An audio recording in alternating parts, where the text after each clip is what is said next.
नमस्कार, प्रणाम दोस्तों। तो मैं सुनील कुमार, जो कि इस नए साल के शुभ अवसर पर सभी देशवासियों को ढेर सारी शुभकामनाएं। तो हम आपको आज ऐसे शख्स से मिलाने चल रहे हैं जो किसी पैसे के मोहताज नहीं, कुछ किए बिना जय जयकार नहीं होती, कोशिश करने वाले को कभी हार नहीं होती। श्री संजय पांडे, गौरक्षा प्रमुख, विश्व हिंदू परिषद। आइए हम आप लोग को मिलाने चल रहे हैं। सर्वप्रथम आपको नए वर्ष की ढेर सारी शुभकामनाएं। नव वर्ष आपका भी मंगलमय हो। ढेर सारी शुभकामनाएं आपको भी, आपके चैनल को भी। श्रीमान जी, सबसे पहले आप अपने मुखार बिंदु से हमारे दर्शकों को परिचय अपना दे दीजिए। जी बिल्कुल, धन्यवाद। हर हर महादेव। मैं संजय पांडे, गौरक्षा प्रमुख, विश्व हिंदू परिषद। सर्वप्रथम मैं आपका शुक्रगुजार कि आप हमें इस योग्य समझे और अपने स्टूडियो में बुला करके हमारा इंटरव्यू ले रहे हैं। और दूसरी बात, आज 2026 का प्रथम दिवस, हम समस्त देशवासियों का हार्दिक स्वागत एवं अभिनंदन करते हैं और ढेर सारी शुभकामना शुभाशीष देते हैं। साथ ही साथ आपके चैनल को, आपके चैनल परिवार को, सबको हमारी तरफ से ढेर सारी शुभकामनाएं। तो शास्त्री जी, हम आपसे ये जानना चाहते हैं, मैंने एक वीडियो देखा है सुबह 6 बजे, वहीं ले जाओ। भीषण कोहरे में प्रतापगढ़ जिले का मामला था। कई अधिकारीगण पुलिस बल के साथ थे, उसमें क्या मामला था, हम ये जानना चाहते हैं आपसे। चलिए, ये मामला सब होता रहता है। यदि आप मामला जानना चाहते हैं श्रीमान जी, तो मामला बताएं। तो वो मामला गौरा ब्लॉक आता है, आपके प्रतापगढ़ जनपद में गौरा ब्लॉक के अंतर्गत एक गांव आता है कतरौली। तो कतरौली ग्राम सभा का मामला था।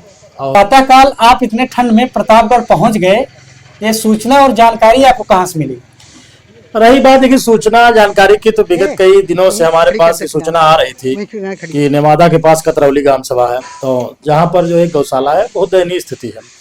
तो हम आजकल लगाए थे पहुंच जाएंगे, और उतनी दयनीय स्थिति की खबर आई नहीं थी। अचानक उस दिन रात में हमारे पास फोन आया कि भैया अब तो हद पार हो गया, बहुत ही दयनीय स्थिति है, कुत्ते बाउंड्री पार कर जा रहे हैं।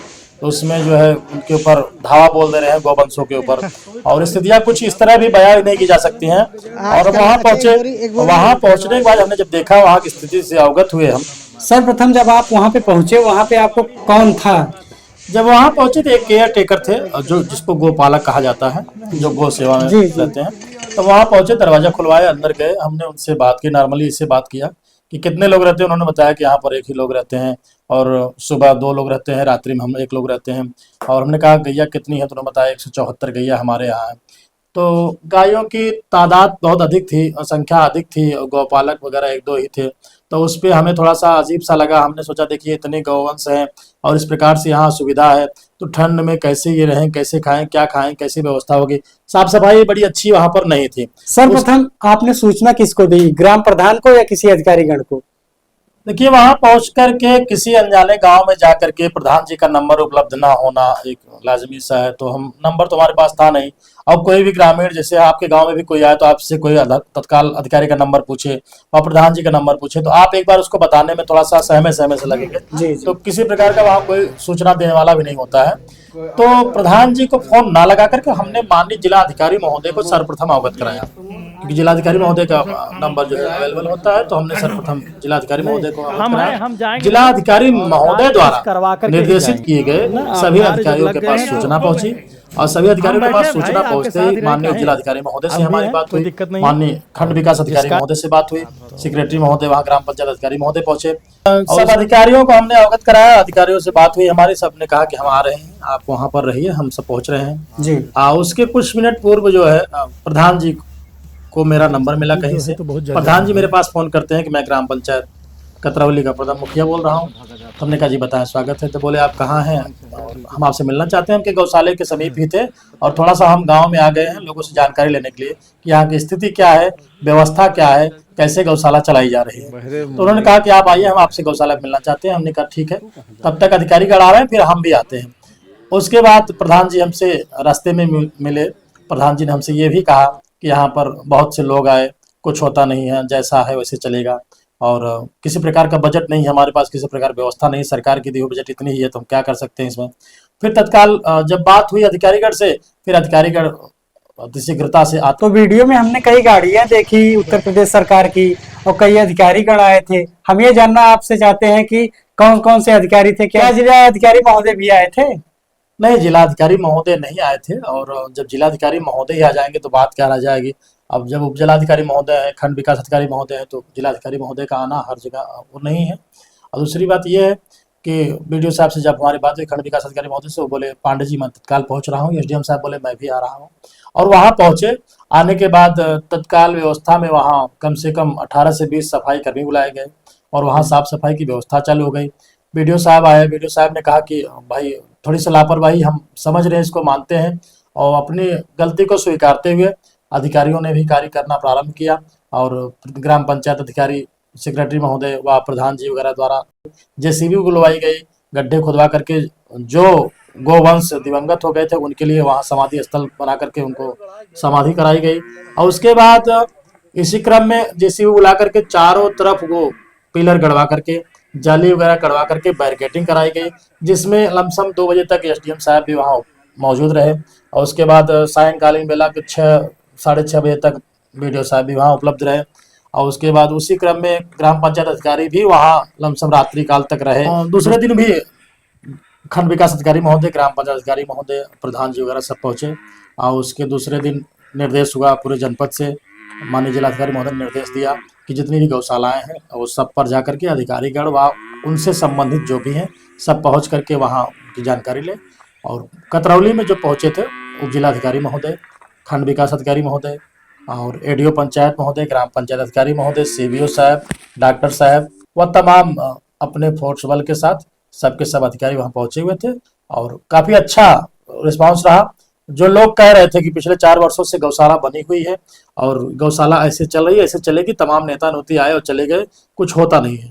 हमने उन्हें आश्वासन दिया कि देखिए हम विश्व हिंदू परिषद से आए हैं, हम गौरक्षा प्रमुख हैं, तो हमारा कर्तव्य नेता नोती जैसा नहीं है। हम जब आए हैं तो कुछ ना कुछ कार्य तो होगा ही, क्योंकि हमें आपकी कमियां नहीं निकालनी है, हमें कमियों पे सुधार करनी है। जो कमियां हैं उनको कैसे सुधारा जाएगा, उसे सुधारने के लिए व्यवस्थाएं की जाएंगी। यदि ग्राम पंचायत के पास बजट नहीं है तो ग्राम पंचायत खंड विकास अधिकारी महोदय से कहेगा, खंड विकास अधिकारी महोदय के पास नहीं है तो खंड विकास अधिकारी जो है मुख्य विकास अधिकारी महोदय से कहेंगे। तो ये कड़ी है, एक अनवरत ऐसी चलती रहेगी, एक दूसरे की सहायता से लोग कार्य करेंगे। और जो व्यवस्थाएं हैं बेहतर हैं, चल रही हैं, चलती रहेंगी। और हमारा कर्तव्य जो है कमियों को सुधारने का है, कमी निकालने का नहीं है। उसी क्रम में हम लगे हुए हैं। तो पांडे जी आपसे लास्ट क्वेश्चन है, क्या आपके जाने से व अधिकारियों के आने पर वहां की स्थिति में सुधार आया कि नहीं? देखिए, जहाँ रही सुधार की बात, तो अभी तक हम जहाँ जहाँ गए हैं, वहाँ हमारे संस्था के लोग जहाँ जहाँ गए हैं हर जगह सुधार आया है। तो जहाँ भी पहुंचे हैं वहाँ बाउंड्री वाल का निर्माण किया गया है, चारा पानी का निर्माण किया गया, टीन सेट वगैरह का निर्माण किया गया।